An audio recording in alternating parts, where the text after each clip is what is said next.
Ketegangan antara Amerika Serikat dan Iran semakin memanas. Washington dikabarkan telah menyiapkan opsi militer terhadap Teheran, namun Iran tidak tinggal diam. Pejabat Iran memperingatkan, jika AS melancarkan serangan, maka target-target militer AS di kawasan Timur Tengah dapat menjadi sasaran balasan. Peringatan itu disampaikan kepada negara-negara Teluk seperti Qatar dan Arab Saudi, mengingat banyaknya pangkalan militer AS yang beroperasi di wilayah tersebut. Lalu di mana saja sebenarnya lokasi pangkalan militer AS yang tersebar di Timur Tengah? Simak selengkapnya dalam video berikut.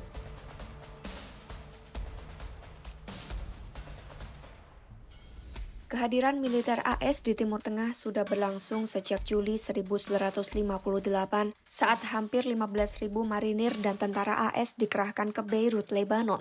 Hingga pertengahan 2025, jumlah pasukan AS di wilayah ini berkisar 40.000 hingga 50.000 personel. Melansir Al Jazeera, AS memiliki 19 lokasi pangkalan militer di kawasan Timur Tengah per Juni 2025. Lokasi-lokasi ini terbagi menjadi pangkalan permanen besar dan fasilitas atau pos militer kecil atau non-permanen. Fasilitas militer permanen dan pos strategis AS terdapat di 8 negara, yaitu di Qatar, Bahrain, Kuwait, Uni Emirat Arab, Irak, Yordania, Arab Saudi, dan Mesir. Di Qatar, AS mengoperasikan pangkalan udara Al-Udeid yang merupakan pangkalan militer AS terbesar di Timur Tengah, didirikan pada 1996. Pangkalan seluas 24 hektar ini menampung sekitar 10.000 tentara dan hampir 100 pesawat termasuk drone.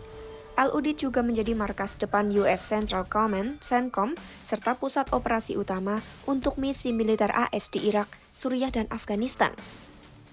Di Bahrain, terdapat Naval Support Activity (NSA) yang merupakan basis Angkatan Laut AS dan sekaligus markas US Navy Fifth Fleet. NSA terletak di lokasi bekas instalasi Angkatan Laut Inggris HMS Ufair.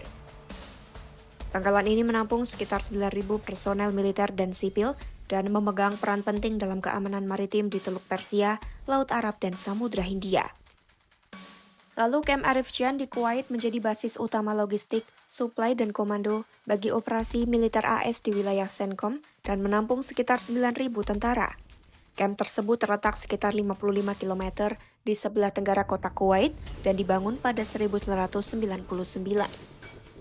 Selanjutnya di Uni Emirat Arab, AS mengoperasikan pangkalan udara Al-Dhafra yang berfokus pada misi pengintaian, intelijen, dan dukungan operasi udara tempur. Pangkalan ini menampung pesawat canggih seperti F-22 Raptor, drone, serta pesawat peringatan dini AWACS. Kemudian di Irak, salah satu pangkalan udara permanen AS berada di Erbil, wilayah Kurdistan. Pangkalan ini digunakan untuk operasi udara di Irak Utara dan Suriah, serta untuk mengontrol pasukan Kurdi dan militer Irak. Sementara itu, Yordania menjadi tuan rumah fasilitas permanen AS di Muwafaq Salti Air Base yang digunakan untuk pelatihan militer, logistik, dan koordinasi regional. Di Arab Saudi, AS mengoperasikan Prince Sultan Air Base atau PSAB sebagai pusat operasi udara dan dukungan militer regional. Sedangkan di Mesir, kehadiran personel AS terkait dengan misi penjaga perdamaian multinasional di Semenanjung Sinai melalui Task Force Sinai atau MFO yang bertugas mengawasi perjanjian damai Mesir-Israel. Selain 8 pangkalan tersebut, AS juga memiliki sekitar 11 lokasi militer lain yang bersifat lebih kecil atau non-permanen. Lokasinya tersebar di Suriah, Israel dan dekat Gaza, Oman, Turkiye, Siprus, dan Djibouti. Lokasi-lokasi ini umumnya digunakan untuk misi kontraterorisme, dukungan logistik, pemantauan intelijen, serta pengamanan jalur laut strategis.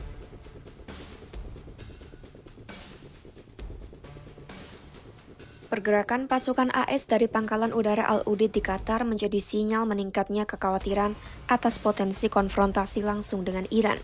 Pakar Timur Tengah dari Georgetown University Qatar, Profesor Mehran Kamrafa, menyebut Teheran telah secara tegas memperingatkan pemerintah Qatar dan Arab Saudi bahwa mereka akan menyerang target Amerika jika diserang terlebih dahulu. Qatar pun mengonfirmasi sejumlah personel militer AS dipindahkan sebagai langkah pencegahan. Ini mencerminkan kekhawatiran di kawasan Teluk bahwa ketegangan AS Iran bisa berujung pada konflik terbuka.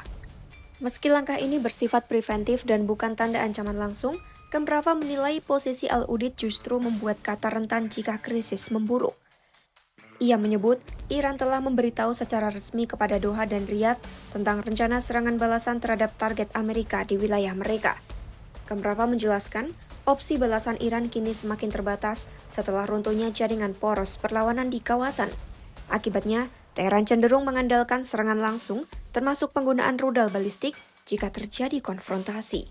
Menurutnya, secara politik, pemerintah Iran tidak punya pilihan untuk diam jika diserang, karena hal itu akan menimbulkan tekanan besar dari dalam negeri.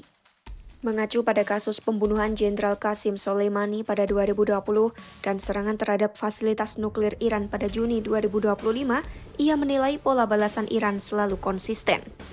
Kemprava bahkan memperingatkan jika konflik terjadi lagi, balasan Iran kemungkinan akan jauh lebih mematikan. Situasi dalam negeri Iran juga turut memperkeruh kondisi.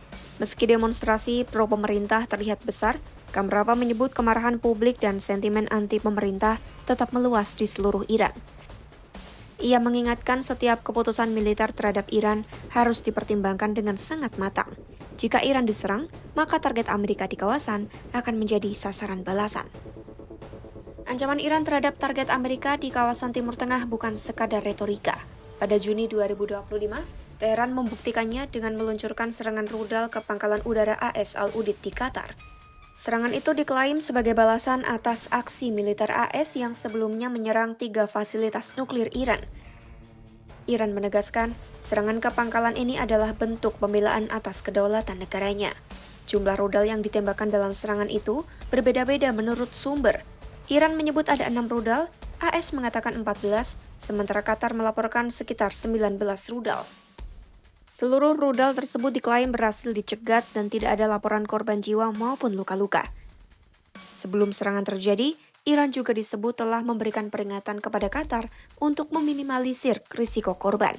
Meski demikian, pemerintah Qatar menilai serangan itu sebagai pelanggaran kedaulatan yang mengejutkan. Dengan jaringan 19 pangkalan militer dan hingga 50.000 pasukan di Timur Tengah, AS memiliki kehadiran militer yang sangat besar di kawasan.